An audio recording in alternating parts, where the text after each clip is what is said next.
business until he retired. And Knoll Equipment, he became president of Knoll Equipment Company. And then Curtis Industries bought Knoll Equipment. And he was president of the Knoll division and vice president of Curtis Industries when he left there. Then he went to work doing the same thing in another machinery dealer's office. He had his own office, but in the building. And they worked together a lot on stuff. And then eventually, when he retired altogether, he ran the business from home. So he liked working. He always worked. And in the meantime, we had moved out to Bay Village, both of us, because a friend of mine's father had small houses that he rented out there, and one of them became available. So we moved out to that house. And then we had Michael while we lived there. And to make a long story short, my son, Michael, our son, died at 18 in September after he graduated from high school.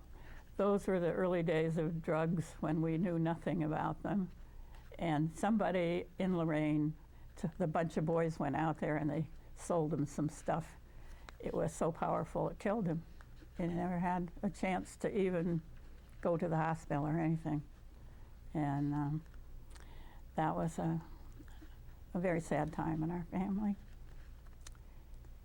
And our daughter graduated from high school and went away to college. Her first year at Purdue. Did not like Purdue because Patty had sort of been traveled a lot in the world in our business, Bud and I traveled a lot. Many other countries, and a wonderful trip to India. And she had gone on invitation to live with the family one summer in Italy, and we had taken our children on a lot of trips too. And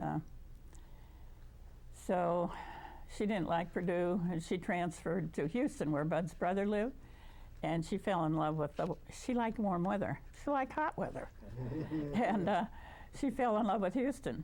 So she went down there and graduated from there, and she went an extra year, and she had her degree in psychology, which she could have hung a shingle out and practiced, but she would have had to send them on to somebody else for medication. So those were the do-good days. She took a job as head of a halfway house for runaway children.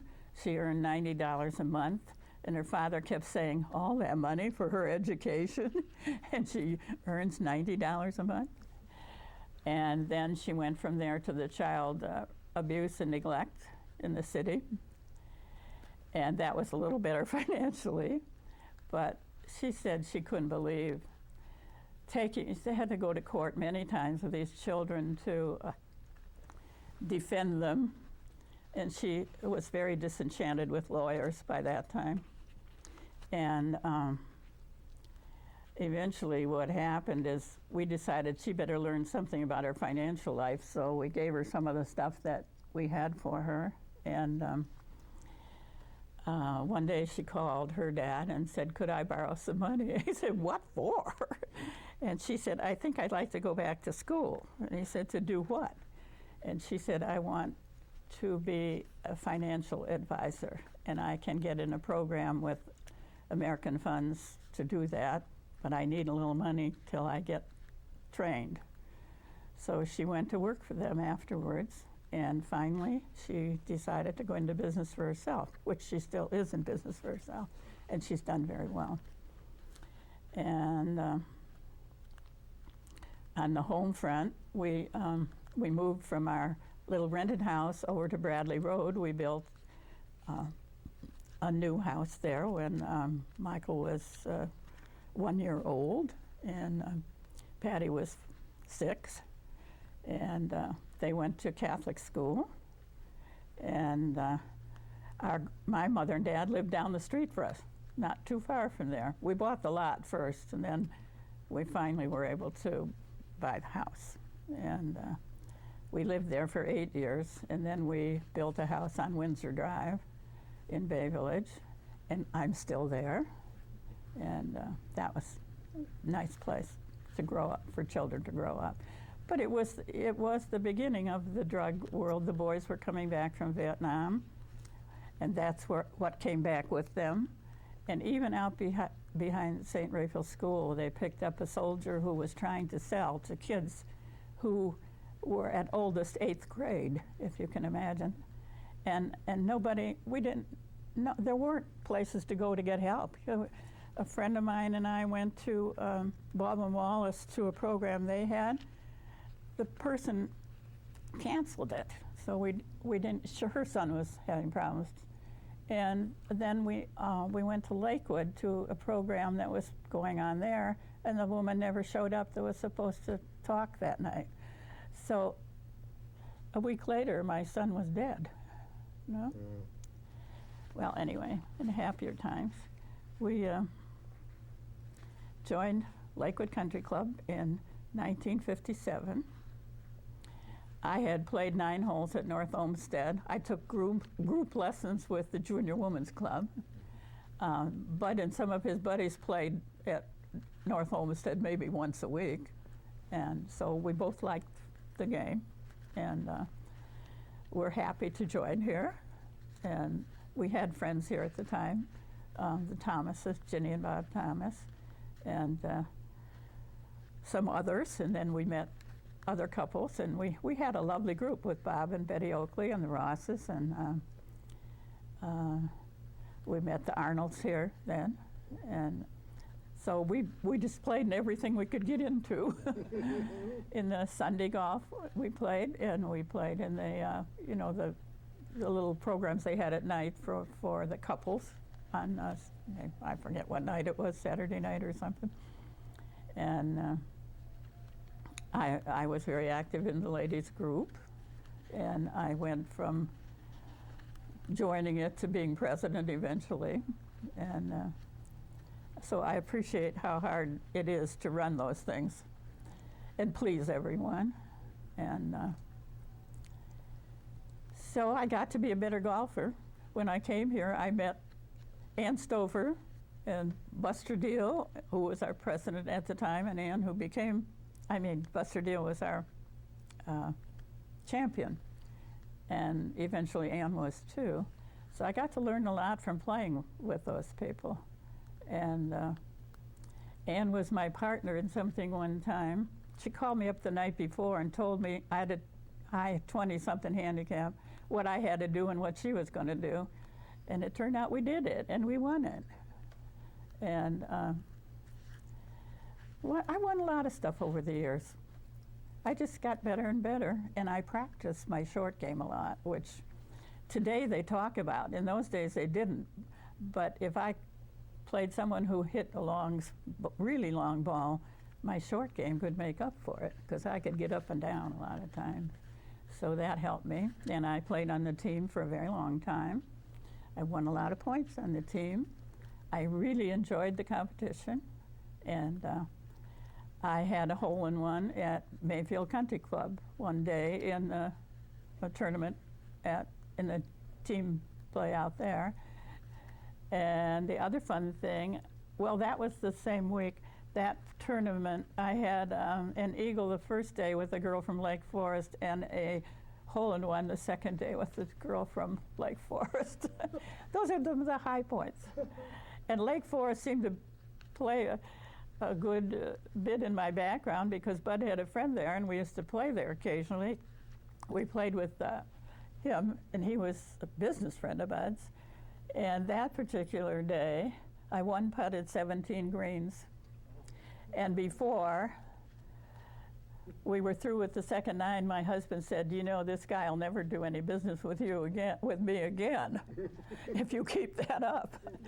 But when we finished, his girlfriend then and I went in and got dressed and came down to the dining room. He told everybody in the dining room, and they all stood up and clapped. Wasn't that nice? Yes. He was a very nice man. And I one-putted 17 greens twice. The second time was at Innisbrook when we played with Don and Eileen Ross. Right. It hasn't happened lately. And Well, you were ahead of your time by realizing how important the short game was. And yeah, I liked that part of the game. Women weren't 100% welcome here when I first came. What restrictions did they put on you? I don't know. It was just what the conversations were, you know.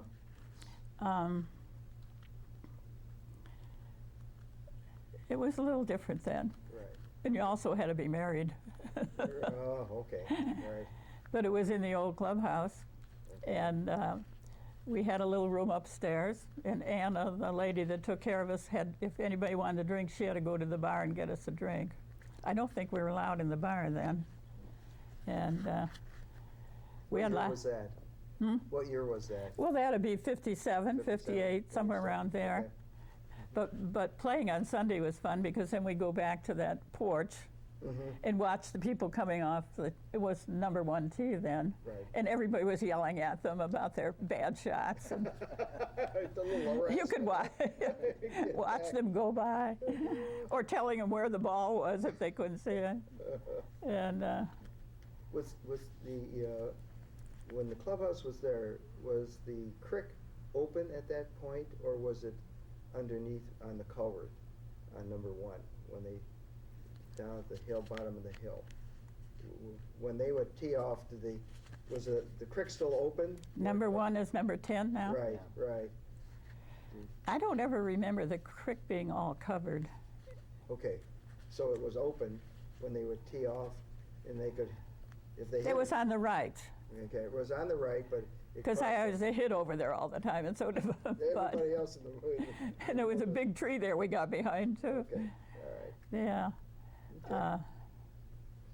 Yeah. Can you visualize the old clubhouse and kind of walk us through the building? What was it like? Well, it had a big porch along the side and a little putting green to practice on. And inside there was a stairway that went up to the ladies' area. I really don't remember too much about it except the dining room and the big porch where we ate out there and sat out there in the summertime. And no, Where did you park? Where were the cars parked? Close by, or were they had up further on the entranceway up here? I think they were over here somewhere, but Right. I don't remember that very well. Okay. And Was that a farmhouse? yeah, Okay, and then they must have built onto it somehow. they may have Yeah. out where the porch was, probably. Right, okay. My girlfriend's father was an original member. He was a Shriner, Mm-hmm.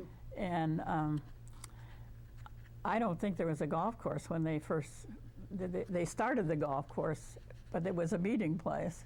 I think they were Masonic. Yeah, Masonic, yeah, and he was the advanced Shriner Right. person, because to go to her house and those little turned-up toe slippers were on her dad's desk and the fez that he wore, and he marched in all those parades. I think she still has the thing for having owning a share in this place. All right, okay. Yeah, I remember once they tried to get them all, but she wasn't going to give it to him.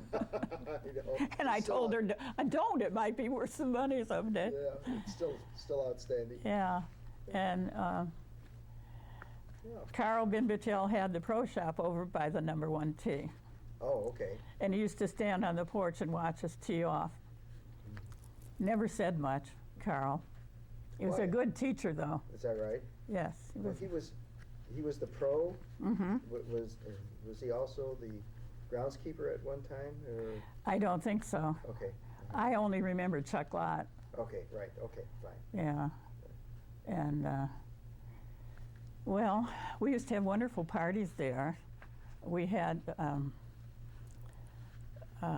luau's and all kinds of fancy parties where you could dress up, to have a party. Was that inside or just back outside on the porch again, or both?